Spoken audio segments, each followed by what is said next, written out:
Perfecto. Esta charla se llama Estrategia y Cultura de Ciberseguridad para Empresas. Bueno, ya se habla un poco de mi perfil. Quiero agregar a este perfil esta siguiente frase de Rabindranath Tagore, que es: quien no vive para servir, no sirve para vivir. Sí, eso lo adquirí desde esa frase desde el 2013, cuando estuve estudiando en Ciudad de México, en una institución que llevo mucho en el corazón, que es mi alma mater, el Instituto Politécnico Nacional, donde tiene esa frase ilustre del servicio a la patria. Entonces de ahí la comparto. Antes de comenzar esta sesión, quiero que en el chat, por favor, coloquen en sus comentarios, escríbanme cuál es el cargo actual que están haciendo ustedes, a qué se dedican, ¿sí? Que nos cuenten, por favor, en el chat de eso, porque eso va a ayudar a entender un poco la charla, que yo mire también por qué lado me puedo ir, por qué me puedo dirigir, qué tela podemos cortar, por dónde podemos hilar la charla. Entonces, por favor, coloca en el chat cuál es su cargo actual. Sí, no hay lío si son estudiantes, si si ya terminaron, si están desempleados, si tienen un cargo en administración, bienvenidos. Otras profesiones que no sean de ciberseguridad, mucho mejor también, porque esta charla es de un contexto general también. Entonces vamos a ver por aquí. Tenemos a Mao, dice que es un CISO. Tenemos varios consultores, genial. Les va a servir la información que les voy a compartir. Tenemos analistas de comunicaciones. Julián, Luis es estudiante de ciberseguridad. Luis Ángel está estudiando una maestría en ciberseguridad, genial. De Oscuro es consultor en telecomunicaciones, buenísimo. Tenemos gente de diferentes áreas, diferentes líneas. Eso me gusta porque vamos a ver en una de las diapositivas a qué se puede dedicar la gente, ¿sí? En ciberseguridad, para América Latina y el Caribe hay una necesidad de 3,14 millones de personas, ¿sí? Es fácil de recordar, es el número pi. Actualmente, pues en el reporte de habilidades necesarias de Fortinet salió ese número. Y más adelante les voy a decir diferentes cargos a los que podemos trabajar, podemos desempeñarnos, porque no necesariamente todos tenemos que llegar o pensar a ser un director de ciberseguridad o un ethical hacker, ¿sí? O sea, no sería lo mismo donde todos fuéramos delanteros o todos fuéramos defensa, ¿sí? Necesitamos roles de diferentes líneas que se tengan diferentes capacidades. Andrés, desarrollador, súper, qué bueno. Bien, entonces, partiendo de estos cargos que desempeñan, de las profesiones que están haciendo, también me gustaría que escribieran su definición propia de riesgo, amenaza y vulnerabilidad. Y que definan qué es una amenaza, una vulnerabilidad y un riesgo. ¿Vale? Entonces también coloquemos esas definiciones en el chat y voy a ir leyéndolas. O pueden colocar un ejemplo, ¿sí? También que combine las tres. ¿Sí? Quisiera ver también esa capacidad de ustedes. Más adelante vamos a ver el concepto, no se asusten. No es un prerequisito para la charla. Muy bien, me gusta eso. Riesgo, posible vulnerabilidad, ¿sí? Pero si lo vemos, el riesgo es una probabilidad, ¿sí? De que algo suceda, ¿sí? Si estamos viviendo al lado de la playa, existe un riesgo de que una amenaza como un huracán o una inundación llegue a nuestro lugar, ¿sí? Porque tenemos una vulnerabilidad que es la debilidad de que no tengo un jarillón frente a la playa o una barrera gigante, ¿sí? O la misma vulnerabilidad es la debilidad, ¿sí? Que no cuento con una estructura robusta o que vivo cerca a la playa, ¿listo? Algunas, digamos, libros mencionan que el riesgo no se debe considerar como un peligro, ¿sí? Ese concepto de pronto es muy natural decirlo así, como el riesgo es un peligro, ¿sí? pero entonces es el más verlo como una posibilidad de que la amenaza explote la vulnerabilidad, ¿sí? El riesgo de que pierda datos la compañía, el riesgo de que le roben a usted su billetera, ¿sí? Porque usted siempre la deja en el pantalón y la deja visible, ¿sí? Entonces está la amenaza que puede ser un ciberdelincuente, un ciberatacante que aprovecha esa vulnerabilidad. Buenísimo. Vulnerabilidad, dice Luis Monsalve, debilidad existente en un sistema que puede ser utilizada por una persona malintencionada para comprometer la seguridad. Muy bien, gracias por ese concepto. Muy valiosos todos. Súper. Bien, entonces, partiendo de esos conceptos, yo quiero comenzar esta charla hablando de, pues, de lo que estábamos mencionando, unos conceptos y unas definiciones previas para cuando estemos tocando la charla, cuando estemos hablando de cosas, conectemos de inmediato la idea y podamos seguir adelante. Entonces, esta charla, Estrategia y Cultura de Ciberseguridad, vamos a comenzar primero con ese concepto, ¿sí? El primer concepto que yo quiero hablar es de cultura, ¿sí? Una cultura empresarial o una cultura corporativa, según los países donde estén, hace referencia a los valores, ¿sí? Creencias, acciones, lo que pensamos, metas o normas que comparten las personas de la organización. Sí, pensemos en ciberseguridad, sí, algunas personas tienen creencias de que si usamos un antivirus que no es licenciado, la compañía tiene un alto riesgo y está muy vulnerable, débil, a que pueda existir un incidente de seguridad o que pueda haber un malware como una amenaza que puede afectar y pueden eh, quedar por fuera la operación por un día, ¿sí? Entonces la cultura es todos esos valores, ¿cierto? Eh, uno dice, o les ha pasado a ustedes, más adelante vamos a hacer un Mentimeter con eso, pero quiero hacer el calentamiento de la cultura empresarial, ¿sí? Cómo se comunican, qué valores tiene la empresa, los símbolos, algunas experiencias, ¿sí? Que en general es una filosofía de trabajar, la historia también de la organización, que es una organización tradicional, todo eso hace parte de la cultura, ¿sí? Pero la cultura es, como les mencionaba, una personalidad que adquiere la empresa, que tiene la empresa por sus miembros, ¿sí? Por su personal. Listo. Y el otro concepto es la estrategia, ¿sí? Cuando hablamos de estrategia, estamos pensando en un plan, ¿listo? Cuando tenemos una estrategia, permitimos diseñar un plan específico. En ciberseguridad sería todo lo que voy a hacer, ejecutar para que la organización esté confidencial, íntegra y disponible y tenga continuidad. ¿Listo? Sobre todo cuando hablamos de una estrategia es pensar a largo tiempo. De otra forma es la ruta, el plan, el mapa, la guía que debo seguir para alcanzar los objetivos propuestos. El padre de la administración moderna, que es el señor Peter Drucker, dice muy a menudo que la cultura se come a la estrategia como desayuno. ¿Sí? ¿Y qué es esta frase? En realidad lo que quiere decir esta frase es que la cultura y la estrategia tienen que ir de la mano. ¿Sí? Porque puede haber una buena estrategia, puede haber un excelente plan, ¿sí? Por el director de tecnología, por el director de ciberseguridad. Pero si la organización no lo cree, ¿sí? O si él mismo no lo comunica bien antes de implementar o cada vez que vamos a hacer un cambio, ¿sí? Por ejemplo, vamos a implementar una herramienta de correo seguro, ¿sí? Hice una buena cultura, hice una buena sensibilización de lanzar esta herramienta a mis usuarios para que pueda mi estrategia o el plan que monté para que todos usaran esa herramienta que va a dar más seguridad, a dar más confidencialidad a la hora de enviar mensajes, recibir mensajes para mis usuarios, ¿listo? Ahí es donde juega un papel importante, ¿sí? Y no pueden ir separadas, tienen que ir de la mano. Es parte de lo que quiero llevar esta charla, ¿sí?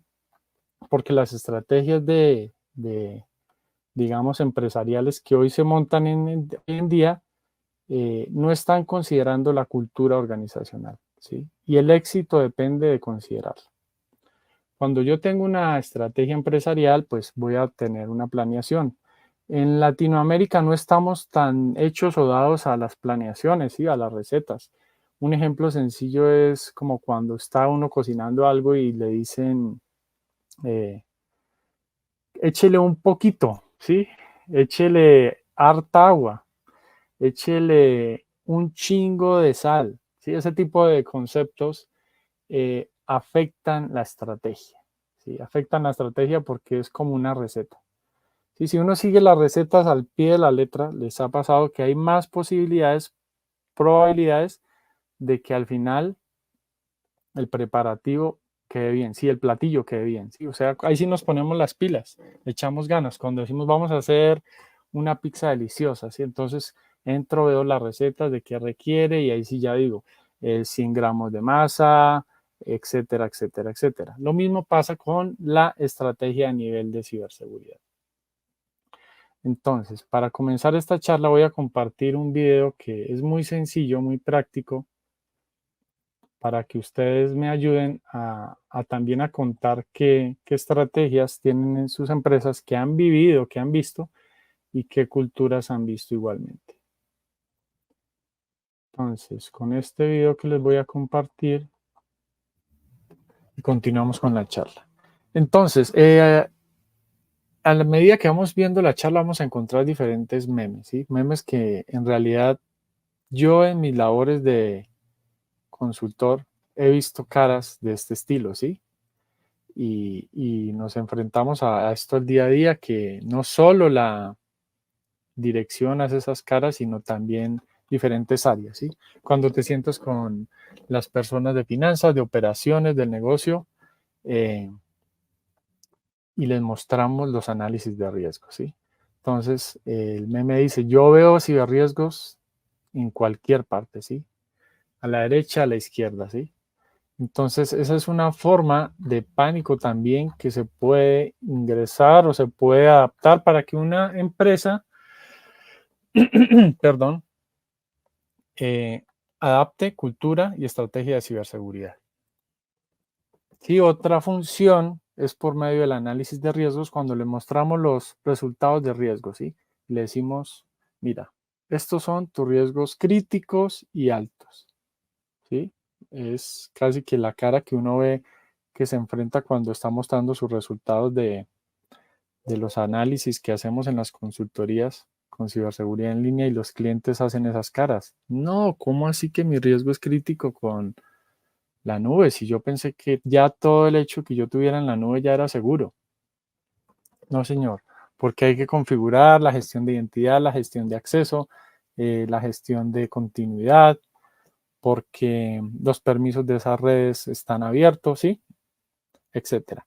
Y esta es la otra cara que uno se encuentra también en el día a día, el costo del riesgo, ¿sí?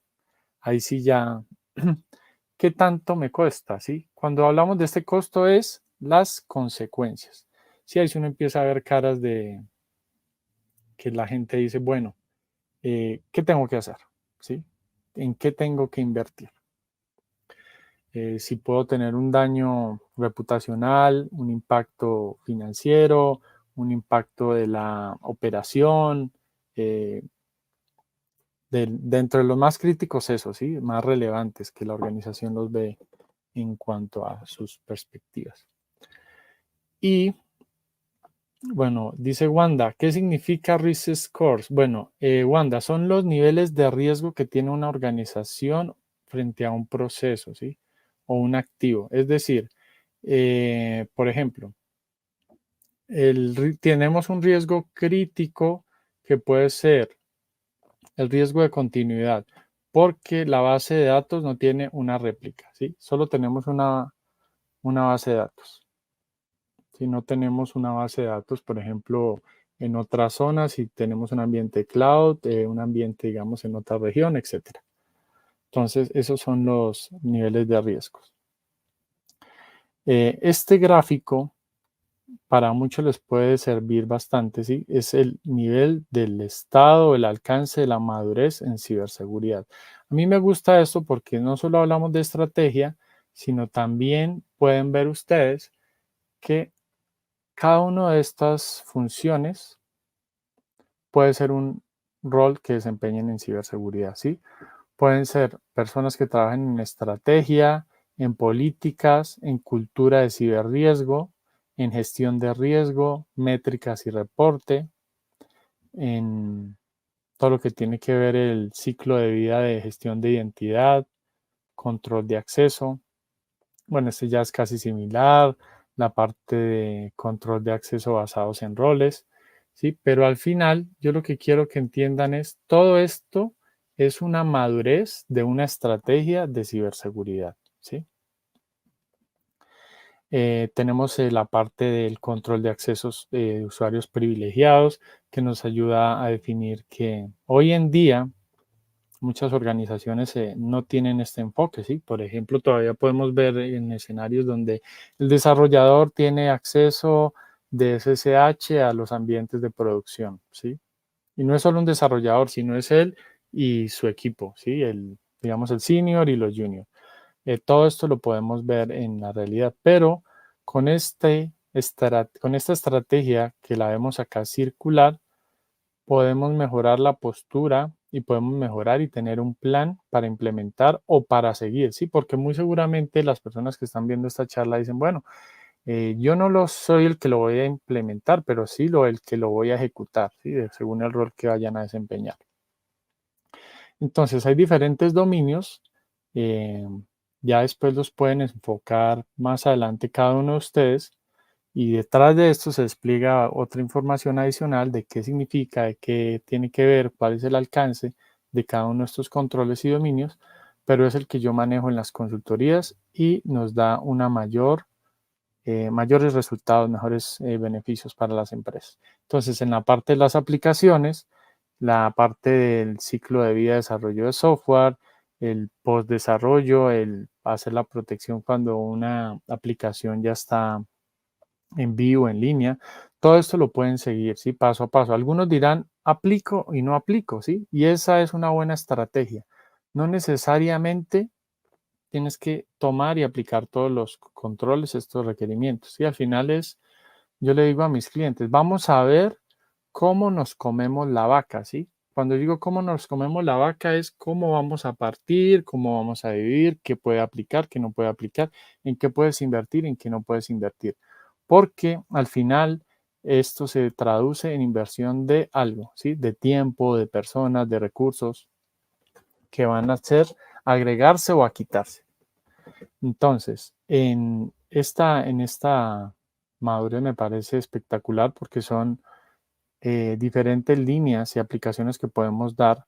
Yo creo que pudiéramos llevar aquí horas explicando este cuadro, pero les quiero dejar con estas principales, que tengan esas categorías, estos dominios, y que piensen que ustedes también pueden trabajar en cada una de estas líneas, ¿sí? Mira, por ejemplo, está la parte de privacidad de datos, de seguridad en la nube, en respuesta a incidentes, ¿sí?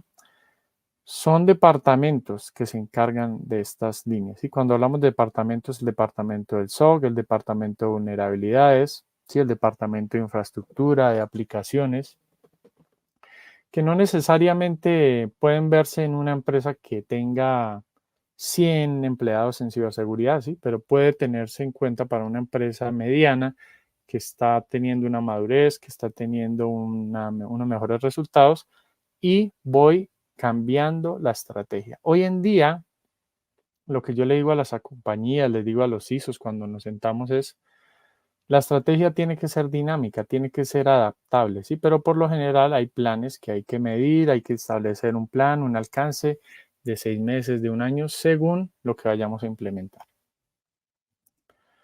Llegando a otro punto, está esta línea y esta lámina que yo creé, que es los marcos que nos ayudan a que las empresas puedan comprender, gestionar y reducir los riesgos cibernéticos, ¿sí? Proteger sus redes, sus datos. Esta evolución que yo coloco acá es proporcionar un lenguaje común que en resumen nos ayude a saber qué diferentes mejores prácticas en ciberseguridad yo puedo acudir, yo puedo utilizar, según mi caso. Sí, es como cuando tienes una mascota, según el tamaño le das un cierto alimento, ¿sí? Si está cachorro, si está ya adulto, si está mediano, si está en crecimiento, hay que darles diferentes lenguajes, ¿sí? Que puedan entender, que puedan manejar. Entonces, acá no es como una línea de tiempo, sino son diferentes puntos en evolución. Uno ve que el COVID-5, como diferentes etapas que se van postulando ahí. No necesariamente tampoco puse ahí las versiones porque las versiones van ajustándose. Si ustedes ven el CIS, ya hoy en día está en la versión 5, la parte del Cyber Security Framework, del NIS, está en una versión pendiente, está en draft y va a salir. Entonces, todos estos tipos de frameworks o digamos metodologías se han venido creando desde digamos, desde los mecanismos o organismos de seguridad nacional y económica. En su mayoría estas son de los Estados Unidos, ¿sí? Pero se han enfocado en defensa y funcionamiento de las infraestructuras críticas. Es una gran ventaja que los han desplegado y hoy en día se han venido implementando en diferentes tipos de organizaciones, ¿sí? Desde bancos, desde empresas como una compañía que se dedique a una actividad industrial. Lo vimos en las charlas del día de hoy, que hablábamos de TI, de TO. También lo pudiésemos llegar a implementar en una compañía que se dedique al desarrollo de software. Pero con esto lo que queremos entender es abordar mejor las amenazas que se van presentando en día a día. Todos estos han sido marcos que se han venido, digamos, liderando desde, como mencionaba, desde las líneas de gobiernos de diferentes países que los establecen en sus planes de estrategia. ¿Listo? Hay varios ahí que podemos escuchar, de pronto famosos o más reconocidos, el marco de ciberseguridad del NIS, del Instituto Nacional de Normas y Tecnología, ¿sí? Son agencias que pertenecen a departamentos de los gobiernos, ¿sí? Y que van desarrollando y le van dando un mantenimiento. Hoy en día estos marcos se encuentran disponibles al acceso y tenemos la documentación de los casos, ¿sí? Que es algo que nos puede servir y lo que nos podemos suscribir para estar actualizados y para que los podamos implementar, ¿sí? Todas estas funciones y categorías de ciberseguridad que tienen mejores prácticas como la ISO, la ITU, el NIS, el CIS, agrupan diferentes afinidades y tienen capacidades según las organizaciones, pero partiendo del perfil básico, pues de marcos y niveles de implementación, que es lo que yo les quiero compartir. Otro meme, ¿sí? Cada vez que hacemos algo malo, al final, algo que puede afectar a la organización, puede generar un impacto, ¿sí? Se puede ver materializado un riesgo.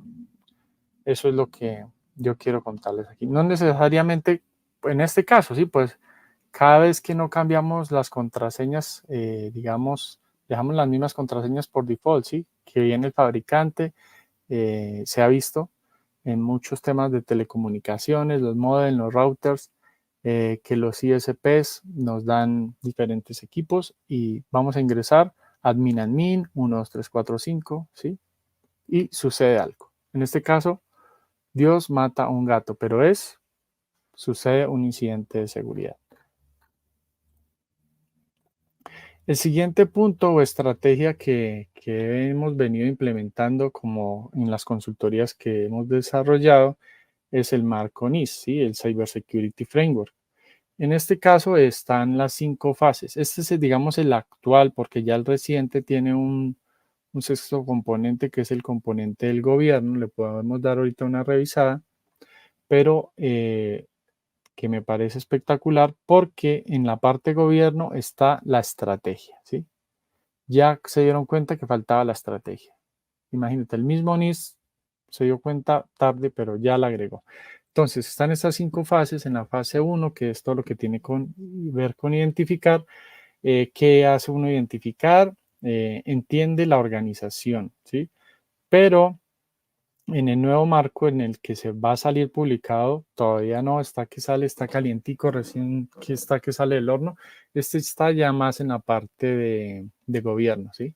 Todo lo que tiene que ver con entender la organización, los sistemas, las personas, los activos, los datos, las capacidades, comprender el contexto empresarial, los recursos que respaldan las funciones críticas, digamos, de una organización, los riesgos relacionados a ciberseguridad. Eso estaría en la parte de la fase de identificar. Listo, entonces en la fase de identificar está administración de riesgos. Ya después en la fase de protección es describir las medidas de seguridad adecuadas. Cuando yo hablo de medidas de seguridad adecuadas, ¿qué es? Garantizar la entrega de los servicios de las infraestructuras críticas. Si es una empresa fintech que procesa pagos, que pueda estar las 24 horas del día procesando pagos, débito, crédito o otro tipo de métodos. ¿Listo? Son funciones que contemplan la capacidad, ¿sí? Cuando tenemos en cuenta la protección, es contener impactos de incidentes de ciberseguridad. En la parte tercera, que está ahí detectar, es una parte clave que habla de actividades necesarias que yo puedo definir para que el evento de ciberseguridad pues no pueda volver a presentarse. ¿Sí? Como yo en realidad tengo ciertos recursos, procedimientos, mecanismos para identificar cuando está sucediendo un evento de ciberseguridad. Sí que veo que están llegando bastantes peticiones en mi sistema, que veo, por ejemplo, que me está ingresando phishing, etcétera. Cuarta fase, la parte de respuesta, que tiene diferentes actividades en las cuales se incluyen las medidas de cómo abordar un incidente de ciberseguridad. Si hay diferentes playbooks que pueden encontrar ustedes en incidentresponse.org, están diferentes playbooks de cómo puedo tener una capacidad para contener el impacto de un incidente o un potencial incidente de ciberseguridad. Sí, si tengo un incidente de ransomware, en la página que les mencioné pueden encontrar un playbook que puede ser mapeado. Y nuevamente, la estrategia no es copiar y pegar, ¿sí? La estrategia tiene que adaptarse. Entonces, en esta parte de respuesta es importante porque vamos a identificar las actividades necesarias para mantener los planes de resiliencia que hemos visto para cualquier evento y sobre todo restaurar capacidad del servicio, producto que tengamos en la organización que se haya deteriorado debido al incidente de seguridad. Y por último, que está la parte de recuperación, es recuperar oportunamente las operaciones normales, ¿sí? ¿Cómo hago para reducir el impacto del incidente de ciberseguridad y cómo en realidad llego a volver a esta etapa normal de mi operación, ¿sí? Que si proceso 10 transacciones por segundo, que pueda volver a estar en ese rango. El tiempo es oro, ya son las 8 acá en Colombia. Entonces, es importante esto, ¿sí? La lista de personas que entienden la gestión de riesgos son pequeñas, por eso hay que comunicar, explicar, enseñar.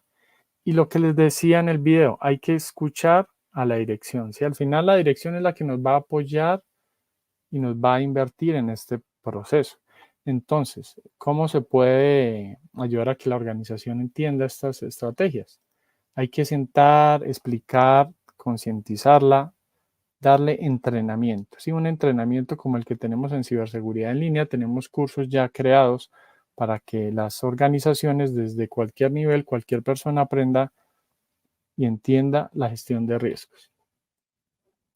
Algunas de las experiencias que yo he tenido en diferentes consultorías están estos 4 puntos, ¿sí? Que son los principales puntos críticos que he identificado en los procesos que he llevado a cabo, que hemos trabajado en equipo, y estos son, ¿sí? El primero es monitorizar los sistemas y redes de la empresa. ¿Sí? Hay que saber en realidad cómo funciona la empresa, entender qué sistemas, cómo funcionan los sistemas, cómo se engranan los sistemas para que en el momento de que yo vaya a implementar un control, este control ayude y sea parte de la organización, de la operación, del desarrollo, ¿sí? que yo pueda entender cuándo el procesamiento está por encima, cuándo los sistemas requieren un reinicio, una actualización, etcétera.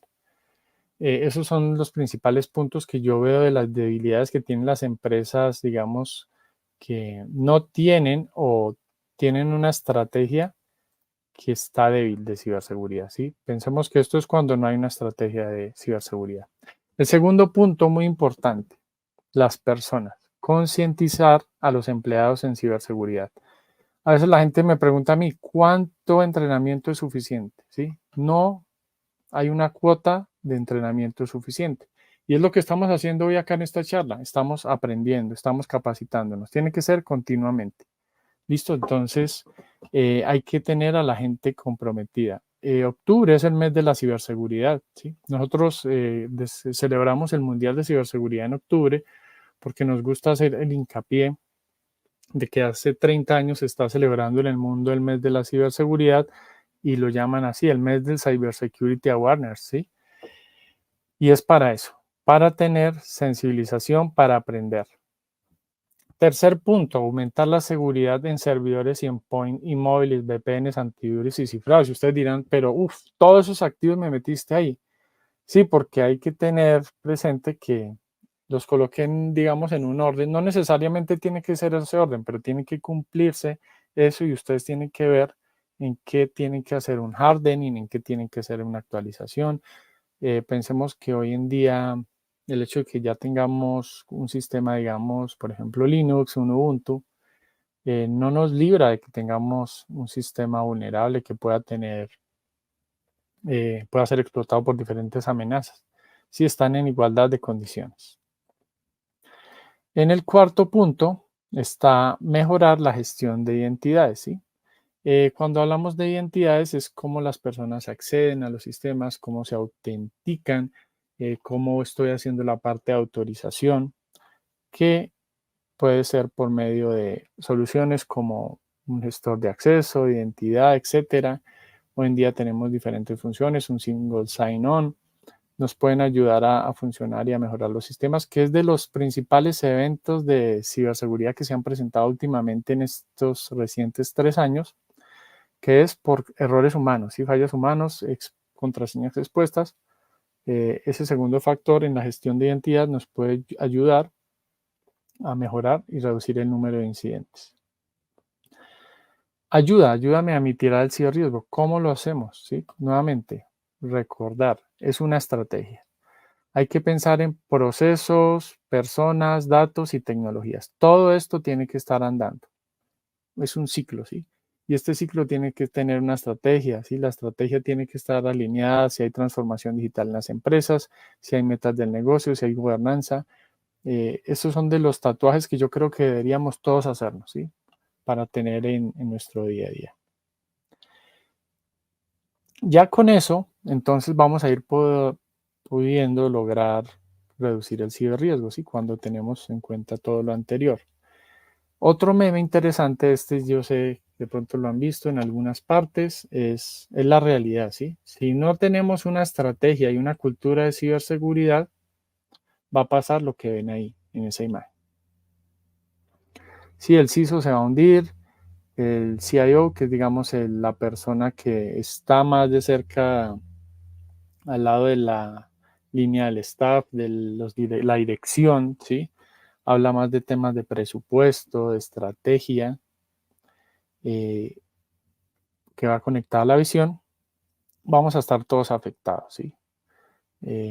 Esperamos ahí algunos se identifiquen, a ver qué piensan, qué opinan. También otro punto interesante que es como que todo eso tiene que hacer el de seguridad y, digamos, el Information Officer está más enfocado en productividad, ¿sí? Lo que mencionaban ustedes en la parte de las estrategias. Este es otro también que lo vemos muy día a día, ¿sí? Las posiciones para dormir. ¿Por qué no está el CISO? Porque está trabajando, ¿sí? Pero ¿por qué el CISO no puede dormir? Porque no ha tenido una estrategia y una cultura implementada de ciberseguridad que se adapte a la organización. Entonces, hay que partir desde esto. Entonces, siguientes pasos. Estos son unos pasos que yo he tenido con las diferentes implementaciones que he venido realizando. Están estos 6, ¿sí?, que son muy importantes. Es alinear a la organización, operaciones, desarrollo, seguridad, cumplimiento legal. Todas las áreas de negocio tienen que estar alineadas, tenemos que sentarnos para que conozcan de la estrategia de ciberseguridad, de la cultura de ciberseguridad y cómo podemos cumplir los objetivos de negocio. En la segunda parte, nuevamente, entrenamiento. Hay que entrenar a las personas, ¿sí? Hay que entrenar en los diferentes niveles, ¿sí? Es algo que les cuesta a las empresas, pero para eso estamos en ciberseguridad en línea, para apoyarlos, para prestarles laboratorios, para dar máquinas, para dar escenarios, para que practiquen, para que entrenen y sobre todo para tener una comunidad que se apoye. ¿Sí? Porque es lo que hay hoy en día que se ve mucho en las organizaciones, que son hilos independientes como islas, ¿sí? O sea, rara vez, o sea, ni se hablan casi ni a la hora del almuerzo. Con eso lo vemos, ¿sí? El de seguridad anda por un ladito, el de tecnología por otro, pero entonces tenemos que concientizarnos y aprender y estar todos como un equipo. Importante analizar dónde la protección es requerida, ¿sí? Cuando yo hago un análisis de riesgos, puedo identificar qué es lo que me falta, ¿sí? En qué tengo que enfocarme. Eso es clave de estos procesos de estrategias, ¿sí? ¿Cuáles son los dolores del negocio, ¿sí? Cuando yo le doy por lo menos unas soluciones en corto o mediano plazo a la organización, según las soluciones que se vayan implementando, puedo ir ayudando a mejorar y pues esto se va a ir viendo directamente impactado.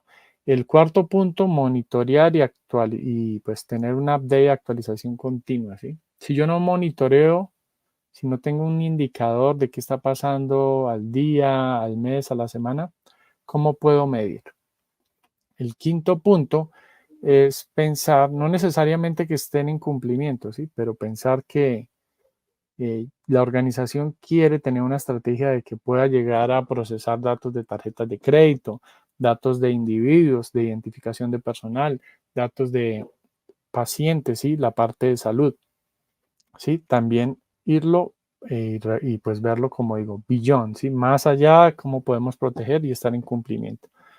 En algún momento las organizaciones van a estar certificadas y eso nos va a llevar a mayor compromiso.